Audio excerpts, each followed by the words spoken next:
Hello, welcome back to the channel. Today we're diving straight into how to create an editorial calendar with Airtable. This is your full 2025 guide, so let's get started. First things first, you'll want to set up your Airtable base.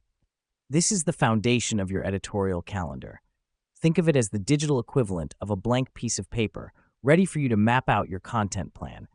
A solid base helps us keep everything neat and organized. Once you've created your base, it's time to name your columns. Key columns could include title, status, author, publish date, and channel.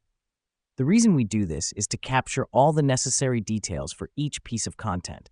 This helps us because it provides a comprehensive overview of our content at a glance. Next up, you'll want to fill in your rows with upcoming content. Let's say you have a blog post titled Airtable Tips.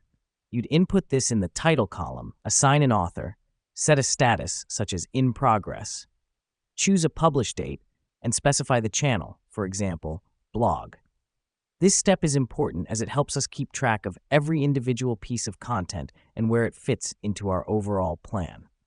Now that we've done that, let's take advantage of Airtable's powerful filtering feature. You can create custom views based on various criteria, such as seeing all the in-progress posts or all the posts for a specific channel. This is crucial for managing your workflow and prioritizing tasks. Lastly, don't forget to use Airtable's color coding feature. Assigning colors to different types of content or different stages of your workflow can make your editorial calendar visually intuitive and easy to navigate. And there we have it. You've just created an editorial calendar using Airtable. Remember, the key is to keep your calendar updated and align it with your content strategy. Thanks for tuning in, and we'll see you in the next video.